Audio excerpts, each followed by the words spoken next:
ഈ പൊരിഞ്ഞു വരുന്ന മീനിൻ്റെ പേരെന്താണെന്നറിയോ? പുലിമുരുകൻ. മീൻകാരൻ പറഞ്ഞാട്ടോ, ഞാനത് കേട്ട് കുറച്ച് ചിരിച്ച്. ഇതുകൊണ്ട് നമുക്കൊരു ഐറ്റം ഉണ്ടാക്കാം. ഈ മീൻ പൊരിച്ച എണ്ണയിൽ എന്ത് വെച്ചാൽ ഉള്ളി, പച്ചമുളക്, ഇഞ്ചി, വെളുത്തുള്ളി പേസ്റ്റ്, പിന്നെ നമ്മളൊക്കെയുള്ള മസാലകളൊക്കെ കൂട്ടി ഒന്ന് വഴറ്റുക കേട്ടോ. കുറച്ച് തേങ്ങ ഇതാക്കുക.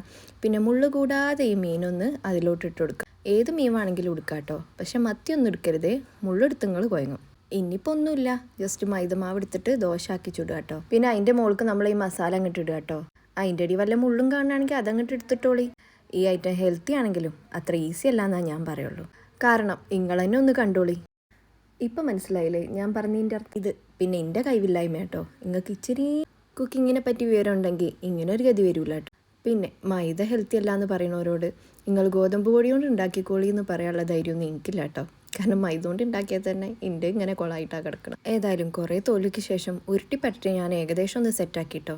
പിന്നെ ഒരു മെച്ചമുള്ളത്, ഈ ഐറ്റം ഉണ്ടാക്കാൻ കുറച്ച് എണ്ണ മതി കേട്ടോ. മസാല ഉണ്ടാക്കാനും വേണമെങ്കിൽ ഒന്ന് ദോശ ഉണ്ടാക്കാനും. ഇനിയൊന്നുമില്ല, ഒരു മുട്ടയ്ക്ക് കുറച്ച് കുരുമുളക് പൊടി ഉപ്പിട്ട് കണ്ട് അത് ഈ രണ്ട് സൈഡിലും ആക്കിയിട്ട് അപ്പുറം ഒന്ന് അങ്ങോട്ട് മൊരിച്ചെടുക്കുക. അപ്പോൾ സംഭവം കഴിഞ്ഞു കേട്ടോ.